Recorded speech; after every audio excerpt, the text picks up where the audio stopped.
Viral, oknum Polantas di Labusel diduga arogan pecahkan kaca truk saat razia, sempat terjadi cekcok.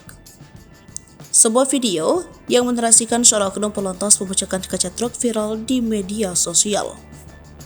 Oknum Polantas tersebut diduga memecahkan kaca truk saat tengah melakukan razia di Kabupaten Labuhan Batu Selatan, Sumatera Utara. Aksi oknum Polantas yang diduga pecahkan kaca truk tersebut membuat sang sopir meradak hingga akhirnya terjadi cekcok.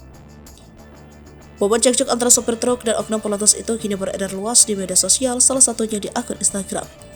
Dalam rekaman video berdurasi 28 detik tersebut, seorang sopir truk yang belum diketahui identitasnya terlibat cekcok dengan seorang anggota Polantas. Awalnya video menunjukkan kaca depan truk yang pecah, dengan sopir truk tersebut masih duduk di dalam kendaraan sambil menelpon. Orang yang merekam kejadian tersebut diduga merupakan rekan dari sopir truk tersebut. Perekam mengaku bahwa kaca truk tersebut dipecahkan oleh seorang anggota polisi. "Razia, kaca dipecahkan ini lur, ini polisinya tuh," kata pria perekam video sambil memperlihatkan kondisi kaca mobilnya. Tampak dalam video itu, perekam mengarahkan kamera ke arah oknum polisi yang diduga pelaku yang memecahkan kaca truk itu. Dalam rekaman terlihat oknum Polantas tersebut berdiri di tengah jalan sambil memegang bendera. Sementara seorang petugas Polantas lainnya berada di dekat perekam berusaha berkomunikasi dengannya.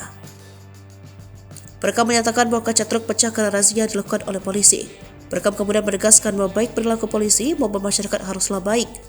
Selanjutnya, terlihat polisi tersebut mencoba menghentikan perekam video.